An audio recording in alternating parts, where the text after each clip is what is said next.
Application of the nursing process. Hemorrhagic conditions of late pregnancy assessment. For hemorrhagic conditions of late pregnancy, some nursing assessments should be performed immediately and others can be deferred until initial interventions have been taken to stabilize the cardiovascular status of the woman.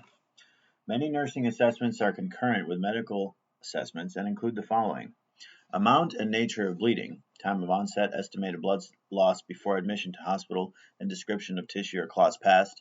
Pair of pads and underpads should be saved and weighed as needed to accurately assess blood loss.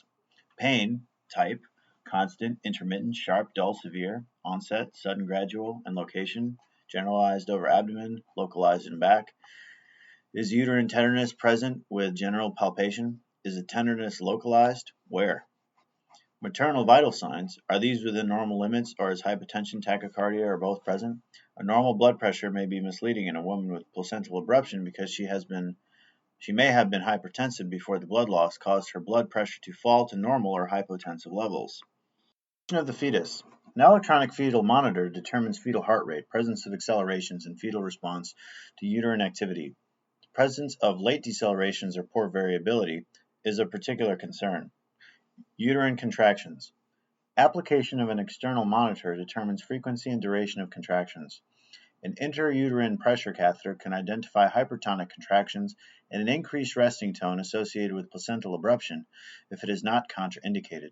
Palpation can identify if the uterus does not relax fully between contractions. Thick abdominal adipose tissue reduces the ability to identify poor uterine relaxation by external means. Obstetric history. Gravida, para, previous abortions, preterm infants, previous pregnancy outcomes. Does the history include previous placental abruption? Length of gestation. Date of last menstrual period, fundal height, correlation of fundal height with estimated gestation. If bleeding occurs into the myometrium, the fundus enlarges as bleeding progresses. A piece of tape on the abdomen can mark the top of the fundus at a given time. Then the nurse can observe and report increasing fundal size, which suggests that bleeding into uterine muscles is occurring. Laboratory data. Laboratory studies include a complete blood count and blood typing and screening. Blood cross-matching is done if transfusion is likely. Type and Rh factor identify possible need for ROGAM. Other tests may be done serially to identify whether the abruption is stable or worsening. The KB test identifies fetal blood cells in the maternal circulation. Coagulation studies include fibrinogen, fibrin split products, FSPs, prothrombin and partial thromboplastin, PT-PTT times, and D-dimer to identify fibrin degradation fragments. A drug screen is done if illegal drug use is suspected or if the woman had no prenatal care. Despite the emphasis on physical assessment, the emotional response of the woman and her partner also should be addressed. They will most likely be anxious, fearful, confused, and overwhelmed by the activity. They may have little knowledge of expected medical management and may not realize that the fetus will need to be delivered as quickly as possible and that a surgical procedure is necessary. They may fear for the life of the woman and the fetus. Identification of patient problems. Patient problems vary depending on the cause and severity of the bleeding. A dangerous potential complication is hypovolemic shock, which jeopardizes the life of the mother as well as that of the fetus. Planning expected outcomes. The nurse does not independently manage hypovolemic shock, but should confer with physicians for medical orders for treatment. Planning should reflect the nurse's responsibility to monitor for signs of hypovolemic shock, consult with the physician if signs of hypovolemic shock are observed, perform actions to minimize the effects of hypovolemic shock. Interventions. Monitor for signs of hypovolemic shock. Assess for any sign of developing hypovolemic shock. The body attempts to compensate for decreased blood volume and maintain oxygenation of essential organs by increasing the rate and effort of the heart and lungs and by shunting blood from less essential organs, such as the skin and the extremities, to more essential organs such as the brain and the kidneys. The compensatory mechanism results in the following early signs and symptoms of hypovolemic shock. Tachycardia, often the first sign of either maternal or fetal hypovolemia. Maternal tachycardia, weak peripheral pulses, normal or slightly decreased blood pressure, increased respiratory rate, low oxygen saturation, cool pale skin, and mucous membranes. The compensatory mechanism fails if hypovolemic shock progresses and insufficient blood exists to perfuse the brain, heart, and kidneys. Later signs of hypovolemic shock include the following: falling blood pressure and oxygen saturation levels, pallor, skin becomes cold and clammy, urine output less than 30 milliliters per hour, restlessness, agitation, decreased mentation. Monitor the fetus. Use continuous EFM so that signs of fetal compromise, such as tachycardia, decreasing baseline variability, or late decelerations can be seen. See Chapter 14. If abnormal patterns are seen, contact the physician at once because the fetus often shows signs of compromise before maternal signs of hypovolemia are obvious. Give the physician a report on new laboratory data that suggests an increasing degree of placental abruption, such as rising Kb test levels after abdominal trauma. Promote tissue oxygenation. The following should be done to promote oxygenation of the tissues. Place the woman in a lateral position, with the head of the bed flat to increase cardiac return, and thus to increase circulation and oxygenation of the placenta and other vital organs. Limit maternal activity to decrease the tissue demand for oxygen. Provide simple explanations, reassurance, and emotional support to the woman to reduce anxiety, which increases the metabolic demand for oxygen. Provide oxygen at 8 to 10 liters per minute via tight, non-rebreather face mask per hospital protocol and physician orders. Collaborate with a physician for a fluid replacement. To replace fluids, the following should be done. Insert IV lines according to hospital protocol. 2 lines that use large gauge catheters, 16 to 18 gauge, are often recommended for rapid blood replacement if needed. Administer fluids for replacement as directed by the physician to maintain a urinary output of at least 30 milliliters per hour. Obtain an order for blood typing and screening or cross-matching if not previously done. Prepare the woman for surgery. Quick preparation of the woman for cesarean delivery may be necessary. The neonatal resuscitation team should be notified. See Chapter 15 for common preparations of a woman for cesarean. After birth, assess bleeding from the vagina as well as from any surgical sites or puncture wounds, epidural or IV sites. To identify uncontrolled bleeding or bleeding from unexpected sites that may indicate DIC, requiring prompt medical management. Provide emotional support. Once the safety of the woman and the fetus is ensured, nursing interventions promote comfort and provide emotional support. What is causing the discomfort and reassure the woman that pain relief measures that do not cause harm to the fetus will be initiated as soon as possible. Offering false reassurance about the condition of the fetus is unwise, but remain with the woman and provide accurate and timely information. Explain your actions to the woman and her family. They can feel overwhelmed by all the activity. Visiting with the woman and her support person after birth helps clarify the problem and reasons for interventions to help put events in perspective. Evaluation. Patient-centered goals are not developed for collaborative problems, but the nurse collects and compares data with established norms and judges whether the data are within normal limits. For hypovolemic shock, the maternal vital signs remain within normal limits and the fetal heart rate demonstrates no signs of compromise such as abnormal rate, late decelerations, or decreasing baseline variability. Disseminated intravascular coagulation. DIC, also called consumptive coagulopathy, is a life-threatening defect in coagulation that may occur with several complications of pregnancy such as placental abruption or hypertension. DIC is not limited to obstetric conditions. At the same time anticoagulation is occurring, inappropriate coagulation also is taking place in the microcirculation. The results of DIC are excessive bleeding and the formation of tiny clots in tiny blood vessels, blocking blood flow to organs and causing ischemia. In each of these disease processes, some factor initiates clotting mechanisms inappropriately. The first result is consumption of plasma factors, including platelets, fibrinogen, prothrombin, factor V, and factor VIII. When these plasma factors are consumed, the circulating blood then becomes deficient in clotting factors and is unable to clot. Fibrin degradation products accumulate and further interfere with coagulation. Diseases that cause DIC fall into 3 major groups.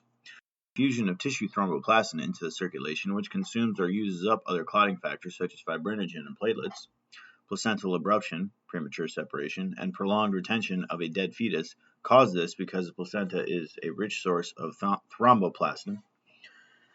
2 conditions characterized by endothelial damage, severe preeclampsia and HELLP, hemolysis, elevated levels of liver enzymes, and low platelet levels, syndrome are characterized by endothelial damage. Nonspecific effects of some diseases such as maternal sepsis or amniotic fluid embolism are in this category. DIC allows excess bleeding to occur from any vulnerable area such as IV sites, incisions, gums, or the nose, and from expected sites such as placental attachment during the postpartum period. Laboratory studies help establish a diagnosis. Levels of fibrinogen and platelets usually are decreased. PT and activated PTT, APTT, may be prolonged. The levels of fibrin degradation products, the most sensitive measurement, are increased. The D-dimer serum assay, which normally has negative results, confirms FSP and is presumptive for DIC when results are positive.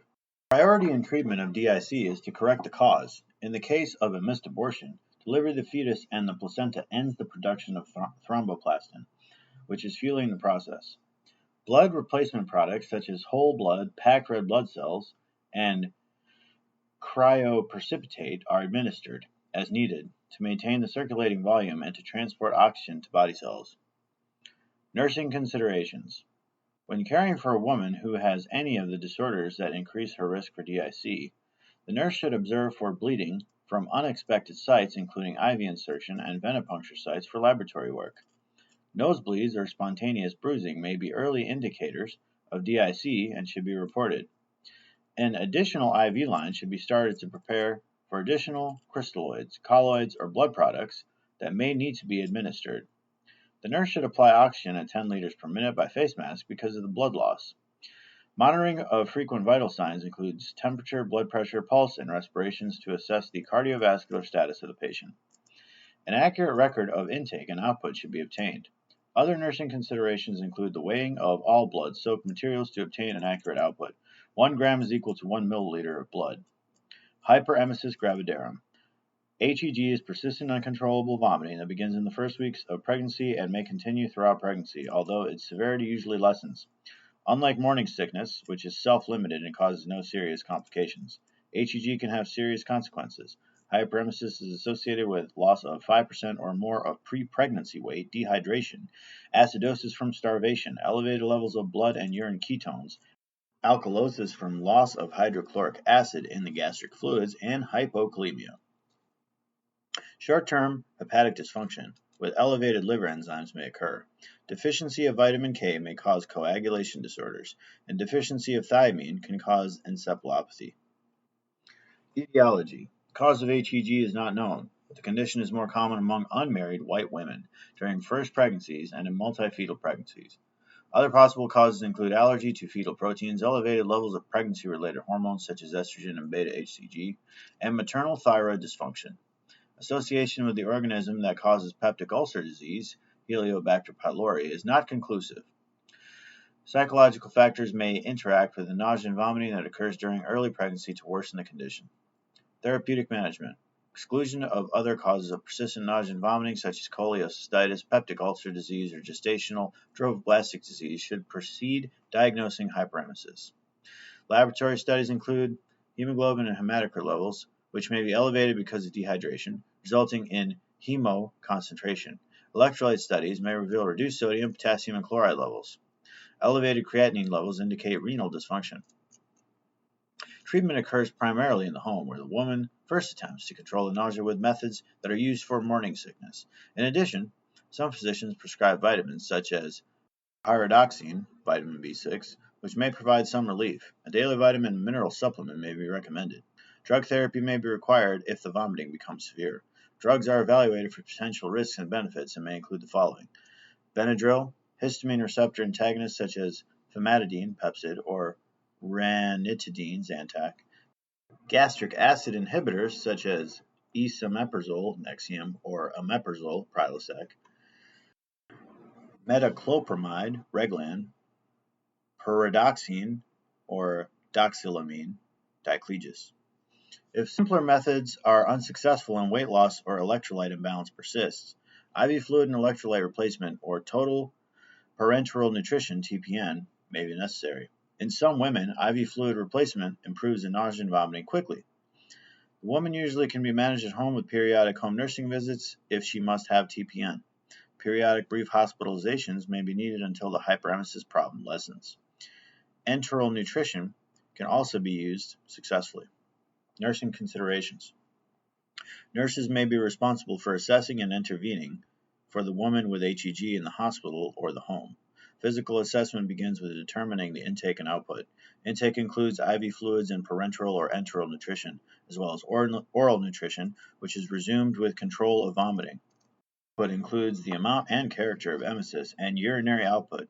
As a rule of thumb, the normal urinary output is about 1 milliliter per kilogram per hour, 1 milliliter per 2.2 pounds per hour. Record of bowel elimination also provides significant information about oral nutrition because a woman's intake may have been so minimal that many days have passed since her last normal bowel movement. Laboratory data may be evaluated to determine fluid and metabolic status. Elevated levels of hemoglobin and hematocrit may occur as a result of dehydration, which results in hemoconcentration. Concentrations of sodium, potassium, and chloride may be reduced, resulting in hypokalemia and alkalosis. Whether at home or at the hospital, the woman weighs herself daily, first thing in the morning, and in similar clothing each day. Weight loss and the presence of ketones in the urine suggest that fat stores and protein are being metabolized to meet energy needs. Signs of dehydration include decreased fluid intake, less than 2,000 milliliters per day, decreased urinary output, increased urinary specific gravity, more than 1.025, dry skin or dry mucous membranes, and non-elastic skin turgor. Nursing interventions focus on reducing nausea and vomiting, maintaining nutrition and fluid balance, and providing emotional support. Reducing nausea and vomiting. When food is offered to the woman, portions should be small so that the amount does not appear overwhelming. Food should be attractively presented, and foods with strong odors should be eliminated from the diet because food smells often incite nausea. Low-fat foods and easily digested carbohydrates such as fruits, breads, cereals, rice, and pasta provide important nutrients and help prevent low blood glucose levels, which can cause nausea. Soups and other liquids should be taken between meals to avoid distending the stomach and triggering vomiting. Sitting upright after meals reduces gastric reflux. The use of ginger has been shown to help with reducing nausea and vomiting. Patients may be instructed to stop the use of iron supplements in the first trimester to assist with reduction of nausea and vomiting. Maintaining nutrition and fluid balance. Women with nausea and vomiting should eat every 1 to 2 hours. Salting the food helps replace the chloride lost when hydrochloric acid is vomited. Consuming potassium-rich and magnesium-rich foods and fluids should be encouraged when the woman can do so because stores of these nutrients are likely to be depleted and magnesium deficiency can exacerbate nausea. Potassium is found in fruits, vegetables, and meat. Sources of magnesium include seeds, nuts, legumes, and green vegetables. Many studies have shown that a high-protein diet may assist with nausea and vomiting. IV fluids and TPN are administered as directed by the physician. IV fluid containing potassium is often ordered until the low serum level returns to normal. Small oral feedings of clear liquids are started when nausea and vomiting subside. When oral fluids and adequate food intake are tolerated, parenteral nutrition is gradually discontinued. Continued inability to tolerate oral feedings or continued episodes of vomiting should be reported to the physician. Provide emotional support. The woman, and possibly her significant other, may have been surprised by the pregnancy and may not have accepted it. Helping the woman express reluctance to accept the pregnancy and identifying her sources of support may reduce nausea, although its intensity may remain higher than in most women. HEG can make early pregnancy unpleasant because of its unpredictability. Although the woman with HEG needs the opportunity to express how it feels to be pregnant with constant nausea, she may experience a lack of sympathy and support from significant others. This attitude may stem from reports that the cause of HEG is always psychological. In addition, observation of the woman and her family may provide clues about family dynamics that may be contributing to her response to nausea of pregnancy. Nurses should use critical thinking to examine personal beliefs and biases so they can provide comfort and support. Hypertensive disorders of pregnancy. Hypertension is one of the most common medical complications of pregnancy and the leading cause of maternal morbidity and mortality. Hypertension is defined as a systolic blood pressure of 140 millimeters of mercury or greater, or a diastolic blood pressure of 90 millimeters mercury or greater. Terminology used to describe hypertension in pregnancy is inconsistent and confusing. In an effort to standardize classifications of hypertension occurring during pregnancy and to clarify management, the National Heart, Lung, and Blood Institute assembled a working group to update older recommendations. 4 categories of hypertensive disorders that occur during pregnancy were identified by the group. Table 10.1. Gestational hypertension, onset of hypertension after 20 weeks of pregnancy without proteinuria. Gestational hypertension should be considered a working diagnosis because it may progress to preeclampsia. If gestational hypertension persists after 12 weeks postpartum, chronic hypertension is diagnosed. Preeclampsia, eclampsia, onset of hypertension after 20 weeks of pregnancy that may be accompanied by proteinuria equal or greater to 300 milligrams in a 24-hour urine collection, which correlates with a random urine dipstick evaluation of greater than equal to 1 plus. ACOG's 2013 publication defined preeclampsia both with and without proteinuria. Edema, although common in preeclampsia, is considered non-specific because it occurs in many pregnancies not complicated by hypertension. Eclampsia, progression of preeclampsia to generalized seizures that cannot be attributed to other causes. Seizures may occur during antepartum, intrapartum, or postpartum periods. Chronic hypertension, hypertension that is present before pregnancy, diagnosed before 20 weeks of gestation, continuing beyond 12 weeks postpartum. Chronic hypertension with superimposed preeclampsia. Chronic hypertension is defined previously with one or more of the following: new onset proteinuria after 20 weeks of gestation, sudden increase in proteinuria in women with proteinuria present before 20 weeks, sudden exacerbation of previously well-controlled hypertension, change in laboratory values indicating multi-organ involvement, platelets less than 100,000, elevated liver enzymes, decreased kidney function, etc. Development of headache, epigastric pain, or vision changes. Preeclampsia. Preeclampsia is a condition in which hypertension develops after 20 weeks of gestation in a woman with previously normal blood pressure. In addition to hypertension, renal involvement may cause proteinuria. Many women also experience generalized edema. 2 categories of preeclampsia were defined in past literature: mild and severe. The characterization of mild can be misleading because maternal morbidity and mortality are significantly increased even in the absence of severe disease. Therefore, in 2013, the ACOG recommended the term mild preeclampsia be replaced with preeclampsia without severe features. The only known cure for preeclampsia is birth of the fetus and delivery of the placenta. Maternal and fetal morbidity can be minimized if preeclampsia is detected early and managed carefully. Incidence and risk factors. Preeclampsia affects 5 to 10% of all pregnancies. Efforts to prevent hypertension in pregnancy have not been successful. The implications of a pre-eclampsia diagnosis are significant for both maternal and fetal well-being. Many adverse outcomes are associated with preeclampsia, as seen in Table 10.2. Although the cause of preeclampsia is not understood, several factors are known to increase a woman's risk. Some factors, such as obesity and pre-pregnancy diabetes, may be interrelated. Although risk factors have been identified, the individual predictive values of these factors for screening and risk stratification have not been verified. Pathophysiology.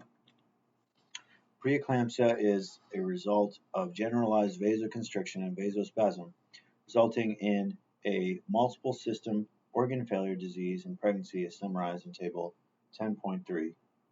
Primary pathologic process of hypertension is vasoconstriction, whereas the underlying cause of vasospasm remains unknown. Several hypotheses regarding the etiology of this multisystem disease exist. Evidence suggests that the pathologic process begins in early pregnancy during placenta formation and implantation. Placenta pathologic examination reveals abnormal development in the maternal spiral arteries leading to decreased perfusion and oxygenation. Figure 10.5. This diminished perfusion leads to a release of placental microparticles that generates a systemic inflammatory response. Other hypotheses include a dysregulation of maternal immune responses to fetal and placental antigens, leading to inflammatory changes and decreased maternal adaptation to pregnancy changes. In normal pregnancy, vascular volume and cardiac output increase significantly. Despite these increases, blood pressure does not rise in normal pregnancy. Pregnant women develop resistance to the effects of vasoconstrictors such as angiotensin II. Peripheral vascular resistance decreases because of the effects of certain vasodilators such as prostacylin, PGI2, and endothelium-derived relaxing factor, EDRF. Preeclampsia, however, peripheral vascular resistance increases because preeclamptic women are sensitive to angiotensin II. They also may have a decrease in vasodilation.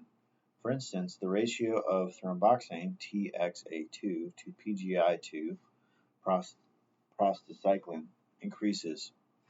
TXA2, produced by kidney and trophoblastic tissue, causes vasoconstriction and platelet aggregation, clumping.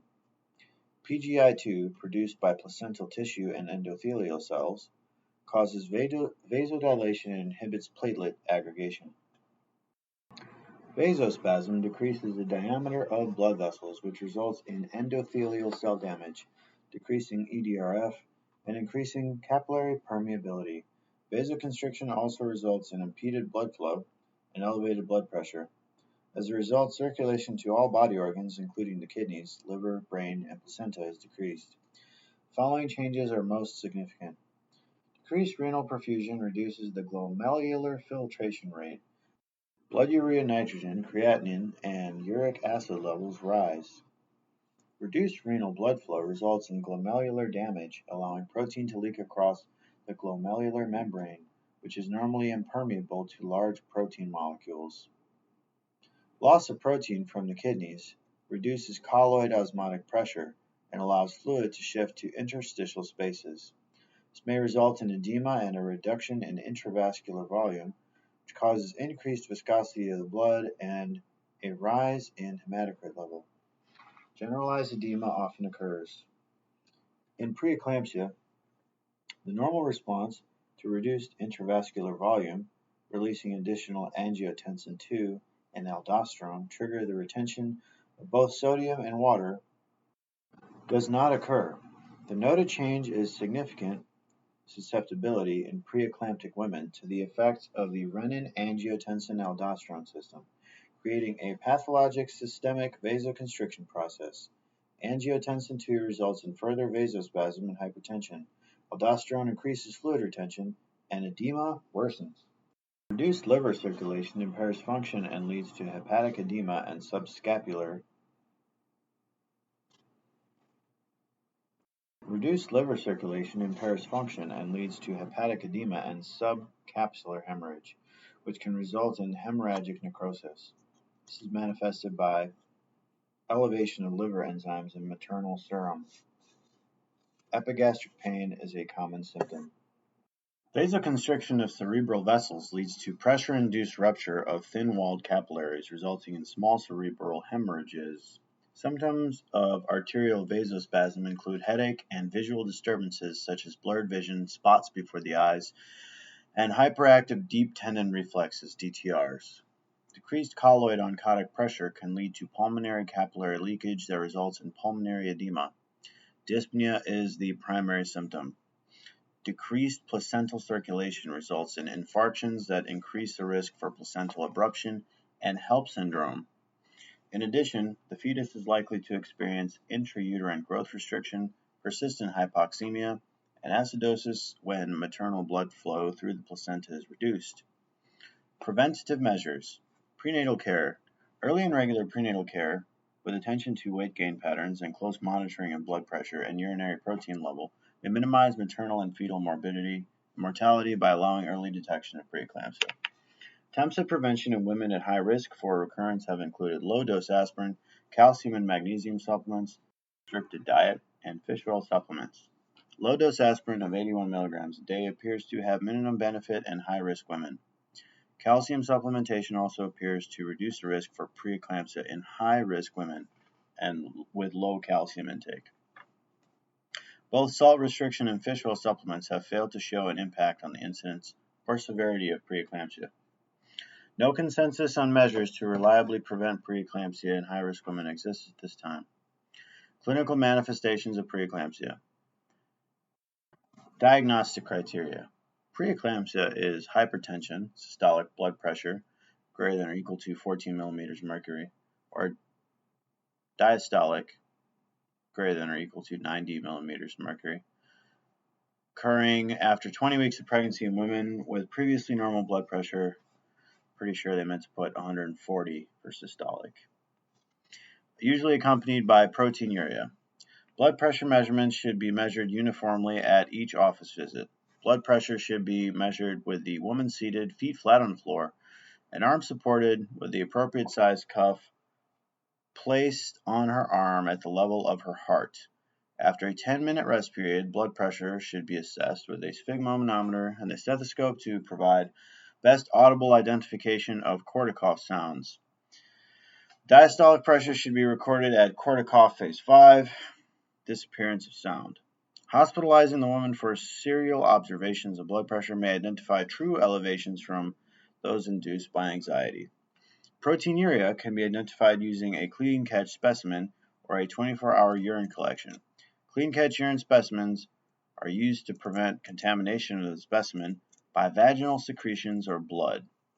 Women with urinary tract infections often have erythrocytes and leukocytes in their urine, which would elevate urine protein level in the absence of preeclampsia.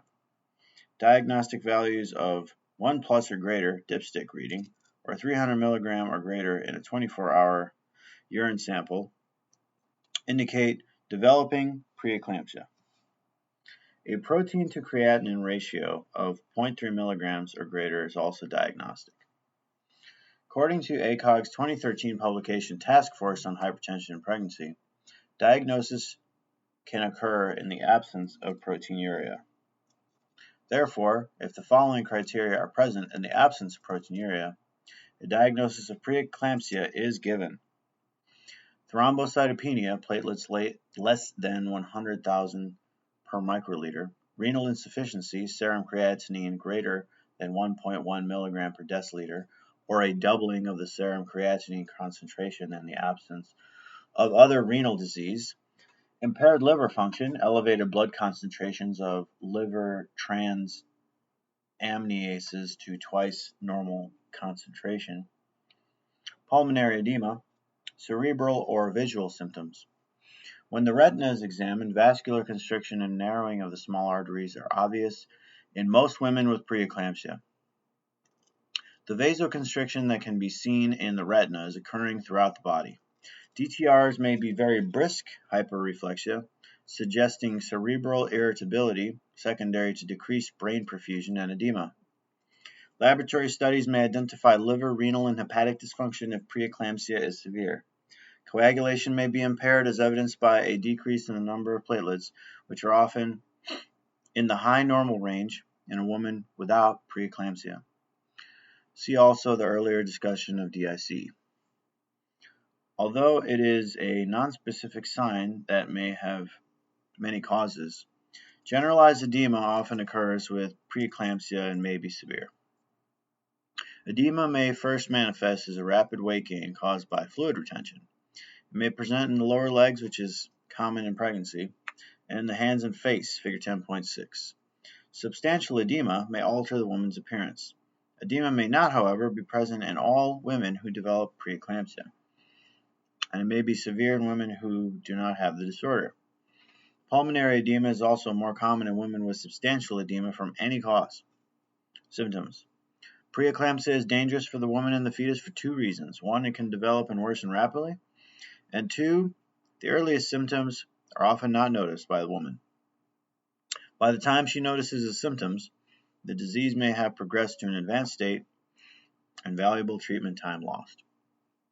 Certain symptoms, such as continuous headache, drowsiness, or mental confusion, indicate poor cerebral perfusion and may be precursors of seizures.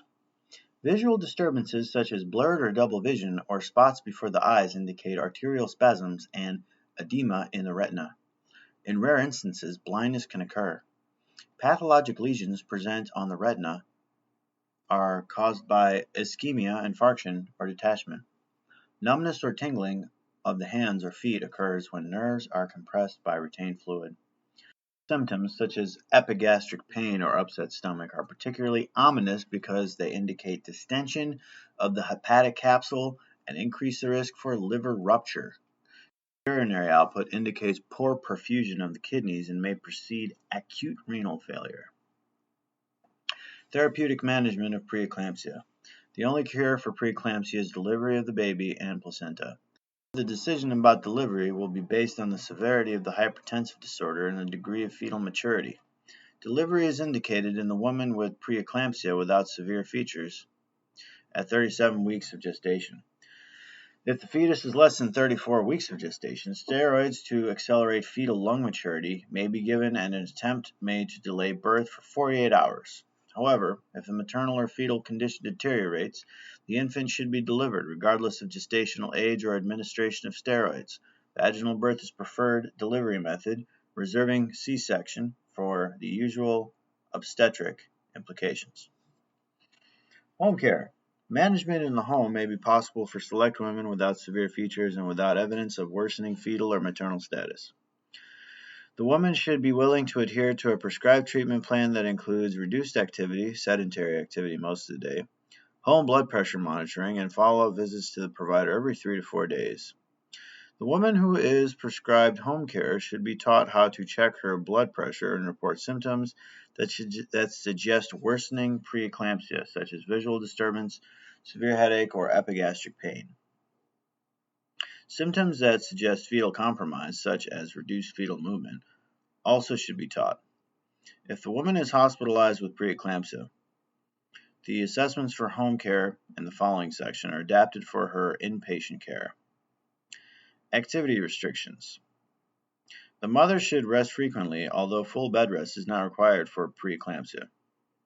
The lateral position decreases pressure on the vena cava, thereby increasing cardiac return and circulatory volume and improving perfusion of the woman's vital organs and the placenta. Although the efficacy of bed rest is not clearly established, it remains a usual and reasonable recommendation for preeclampsia management. Blood pressure. If blood pressure monitoring is prescribed, the family should be taught to use electronic blood pressure equipment readily available in retail stores. Blood pressure should be checked in the same arm and in the same position 2 to 4 times each day. An appropriate size cuff should be used. Although electronic equipment may underestimate blood pressure readings, not providing the precision of manual assessment, they are usually sufficient for home care. Weight. Daily weight should be obtained each morning, preferably on the same scale and in clothing of similar weight. Increasing weight is an indicator of the degree of fluid retention occurring. Urinalysis. A provider may order urine dipstick testing for protein. Typically, the first voided midstream specimen of the day is used. A 24-hour urine specimens collected at home or in the hospital may be ordered for the most accurate urine protein levels. Fetal assessment. Because vasoconstriction can reduce placental flow, the woman will have increased fetal assessments to observe for evidence of fetal compromise. Fetal compromise can be evidenced by reduced fetal movement noted by the mother, kick counts. Additional surveillance includes ultrasonography for fetal growth and quantity of amniotic fluid or as part of a biophysical profile, BPP, as well as assessment of umbilical artery blood flow and resistance, Doppler velocimetry. A diminishing amount of amniotic fluid suggests placental impairment. If the pregnancy is less than 34 completed weeks and delivery is being considered but is not yet urgent, amniocentesis is often done to evaluate fetal lung maturity. See Chapter 9 for discussion of fetal surveillance methods. Diet. The diet should have ample protein and calories. A regular diet without salt or fluid restriction is usually prescribed. Women who also have chronic hypertension or diabetes should have diet management appropriate for these disorders. A nurse should reevaluate the woman's compliance with prescribed care and her understanding of signs or symptoms to promptly report at each contact, whether by phone or home care visit. The woman should go to the hospital for evaluation promptly if unable to contact her caregiver about signs or symptoms of concern. Severe preeclampsia. Diagnostic criteria. Some clinical findings suggest an increased risk for morbidity and mortality, resulting in a diagnosis of severe preeclampsia. Features of severe preeclampsia include one or more of the following. Systolic blood pressure of 160 mg mercury or greater, or a diastolic blood pressure of 110 or greater on at least 2 occasions at least 4 to 6 hours apart while the patient is on bed rest. Thrombocytopenia, platelet count less than 100,000. Impaired liver function as indicated by abnormally elevated liver enzymes to twice normal concentration. Severe persistent right upper quadrant or epigastric pain unresponsive to medication and not accounted for by alternative diagnoses or both. Progressive renal insufficiency, serum creatinine greater than 1.1. Pulmonary edema, cerebral or visual disturbances, oliguria of less than 500 milliliters in 24 hours. Nursing assessments focus on identification of disease progression and timely notification of the provider of such findings. Management of severe preeclampsia. Severe preeclampsia requires inpatient hospitalization. Current recommendations for management depend on disease severity and include progression toward delivery, even if the gestation is less than 34 weeks. Antepartum Management. Goals of management are to improve placental blood flow and fetal oxygenation, and prevent seizures and other maternal complications, such as stroke, as the woman's condition is stabilized before birth. A decreased volume of amniotic fluid is considered significant because it suggests reduced placental blood flow, even if blood pressures are not high. Ultrasound may be done to evaluate fetal blood flow through the umbilical cord and placenta. Bed rest and fetal monitoring. The woman is prescribed bed rest in the lateral position and her environment is kept quiet. External stimuli, e.g. lights, noise, that might precipitate a seizure should be reduced. EFM is indicated during hospitalization. The frequency of monitoring is individualized based on the patient's status, e.g. twice a day, 3 times a day, or continuously. Anti-Hypertensive Medications. Anti-hypertensive therapies are reserved for women with systolic blood pressures 160 or greater, or diastolic blood pressure 110 or greater, to decrease the risk for stroke or congestive heart failure. Anti-hypertensive medications are recommended to slowly reduce the woman's blood pressure. The following medications are considered first line because of their efficacy and preservation of uteroplacental blood flow. Labetalol has less maternal tachycardia and fewer adverse effects, contraindicated in patients with asthma, heart disease, or CHF. Associated with hypoglycemia and small for gestational age infants. Hydralazine, apresoline. Higher doses are associated with maternal hypotension, headaches, and fetal distress. Nifedipine may be associated with reflex tachycardia and headaches. Because of mechanism of action, a synergistic effect with mag sulfate may result in hypotension and neuromuscular blockade. Caution is essential when antihypertensive medications are given to the woman receiving mag sulfate because hypotension may result. Reducing placental perfusion. Anti-Convulsant Medications. Mag sulfate is the drug most often used to prevent seizures. Phenytoin, Dilantin, and diazepam Valium are not recommended as first-line agents because of their decreased efficacy compared with magnesium. However, phenytoin may be used in cases in which magnesium sulfate is inappropriate, such as in cases of myasthenia gravis, compromised renal function, or significant pulmonary concerns. Current recommendations are to administer mag sulfate for seizure prophylaxis in the patient with severe preeclampsia. Use of mag in the patient with preeclampsia without severe features remains controversial. Magnesium acts as a central nervous system depressant by blocking neuromuscular transmission and decreasing the amount of acetylcholine liberated. Magnesium is not an antihypertensive medication, but it relaxes smooth muscle, including the uterus, and thus reduces vasoconstriction, possibly resulting in modest blood pressure reduction. Decreased vasoconstriction promotes circulation to the vital organs of the expectant mother and increases placental circulation. Increased circulation to the maternal kidneys leads to diuresis, as interstitial fluid is shifted into the vascular compartment and excreted.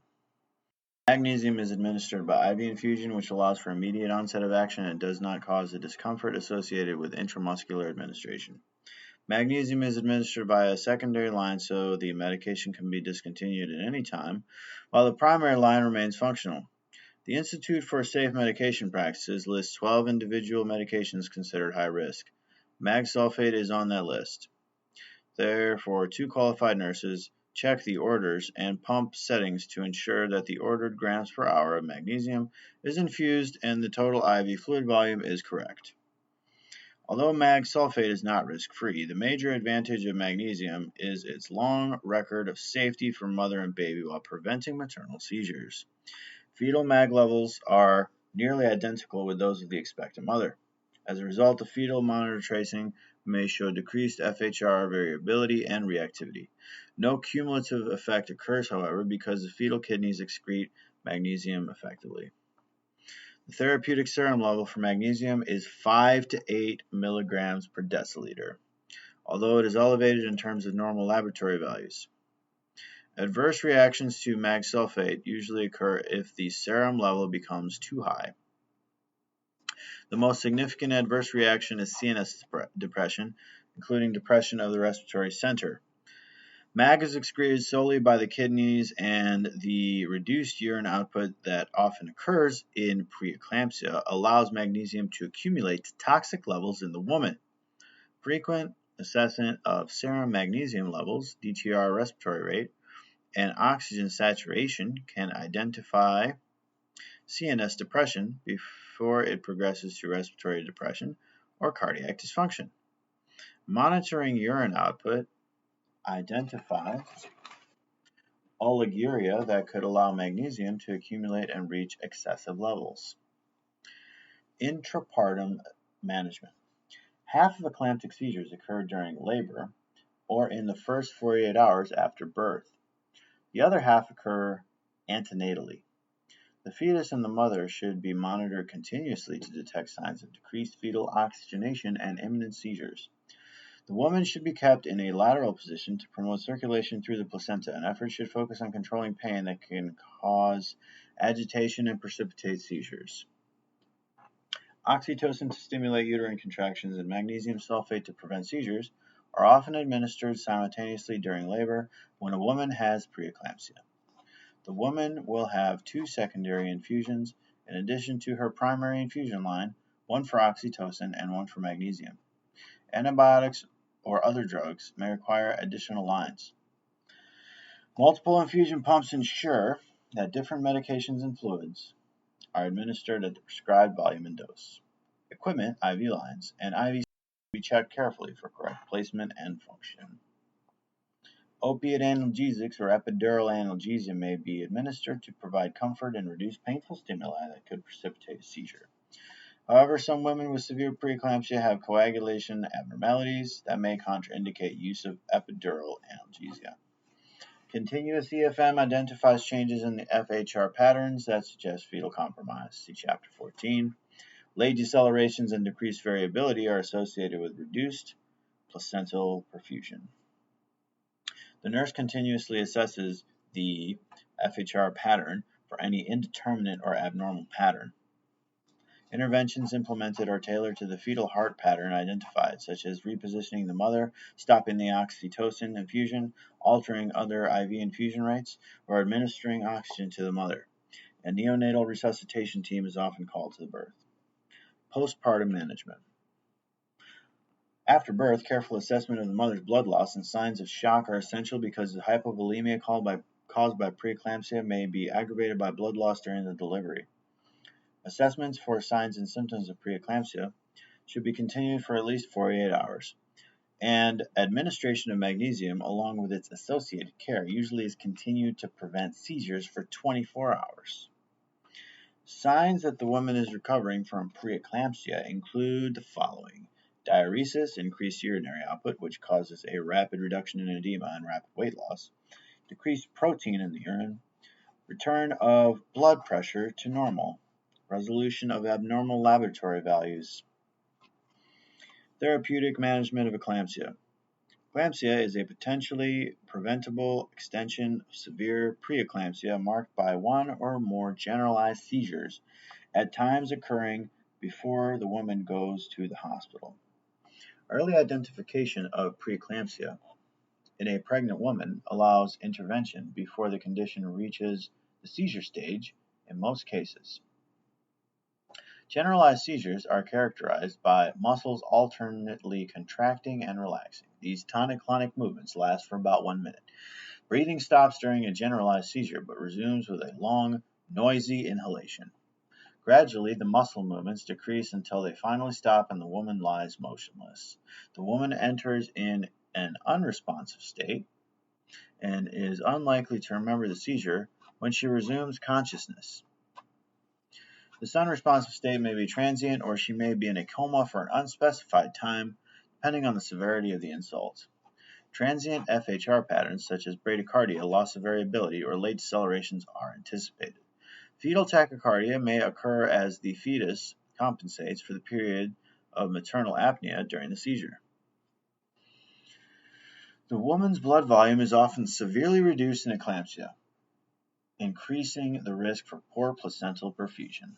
Fluid shifts from her intravascular space to the interstitial space, including the lungs, causing pulmonary edema and possibly heart failure, as forward blood flow from the maternal heart is impeded. Renal blood flow is severely reduced, resulting in oliguria, less than 30 milliliter per hour urine output, and possibly renal failure. Cerebral hemorrhage may accompany eclampsia because of the high blood pressure and coagulation deficits. The woman's lungs should be auscultated at regular intervals, assessing for adventitious breath sounds. A pulse oximeter provides continuous readings of oxygen saturation. Furosemide Lasix may be administered if pulmonary edema develops. Administration of oxygen via a non-rebreather face mask at 10 liters per minute improves maternal and fetal oxygenation. Digitalis may be needed to strengthen contractions of the heart if circulatory failure results. Frequent assessments, usually at least hourly, of the previously mentioned parameters are indicated after an eclamptic seizure. It stimulates uterine irritability. The woman should be monitored carefully for ruptured membrane, signs of labor, or placental abruption. While the woman is postictal, the unresponsive state after a seizure, she should be kept on her side to prevent aspiration and improve placental circulation. Aspiration of gastric contents is a leading cause of maternal morbidity after an eclamptic seizure. Equipment to suction the woman's airway should be immediately available. The side rail should be raised to prevent a fall and possible injury. After initial stabilization, the nurse should anticipate orders for chest radiography and arterial blood gas determination to identify aspiration and possibly an order for head computed tomography, CT, to identify any cerebral hemorrhage. HELP syndrome is associated with severe preeclampsia. DIC is an added complication of unexpected bleeding that may occur with coagulation abnormalities of severe preeclampsia or eclampsia. Laboratory studies are performed at frequent intervals to identify both falling and recovering coagulation values, as well as to identify hemolysis and elevated levels of liver enzymes. After maternal and fetal conditions have been stabilized, the fetus usually is delivered either by induction of labor, if the woman's cervix is favorable, or by cesarean birth if she is remote from term. Application of the nursing process, preeclampsia. Assessment. Nursing assessment is one of the most important components of successful management of preeclampsia. Careful assessment is the only way to determine whether the condition is responding to medical management or whether the disease is worsening. A 1-to-1 nurse-to-patient ratio is needed for the unstable woman with severe preeclampsia. Weigh the woman on admission and daily. Check vital signs and auscultate the chest at least every 4 hours for crackles, adventitious breath sounds that indicate pulmonary edema. Assess the location and severity of edema at least every 4 hours. Table 10.4 provides a guideline to describe edema. Maintain strict intake and output monitoring. Insert an indwelling catheter to measure hourly urine output. Check the urine for protein as ordered. external electronic fetal monitor to identify changes in FHR resulting in indeterminate or abnormal patterns. Consider maternal medications and their relationship to the FHR pattern. Check reflexes such as brachial, radial, and patellar reflexes for hyperreflexia, which indicates cerebral irritability. Determine whether clonus is present with hyperactive reflexes by dorsiflexing the woman's foot sharply and then releasing it while her knee is held in a flexed position. Rapidly alternating muscle contraction and relaxation may occur when reflexes are hyperactive. If clonus is present, it should be reported to the provider. Procedure 10.1 illustrates how to assess and rate DTRs and clonus. Question the woman carefully about symptoms she may be experiencing, such as headache, visual disturbances, epigastric pain, nausea, or vomiting, or a sudden increase in edema. Detailed questions are needed to identify important symptoms. Ask targeted questions such as, do you have a headache? Describe it for me. Do you have any pain in the abdomen? Show me where it hurts and describe it. Do you see spots before your eyes, flashes of light? Do you have double vision? Is your vision blurred? Does the light bother you? Are you still able to wear your rings? Do you remove them because your hands were swollen? When did that happen? Assessments for magnesium toxicity. Obstetric units have protocols that address routine assessments and the frequency when magnesium is being administered. Reflexes may be slightly hypotonic, but should not be absent at therapeutic levels of magnesium. Absent reflexes suggest CNS depression that precedes respiratory depression if magnesium levels are too high. Determining the respiratory rate and oxygen saturations by pulse oximetry identifies the adequacy of maternal respirations. Checking urine output identifies oliguria below 30 milliliters per hour, which may result in magnesium toxicity as the drug accumulates. Assess the woman's level of consciousness: alert, drowsy, expected, confused, oriented, disoriented. Table 10.5 summarizes nursing assessments and their implications.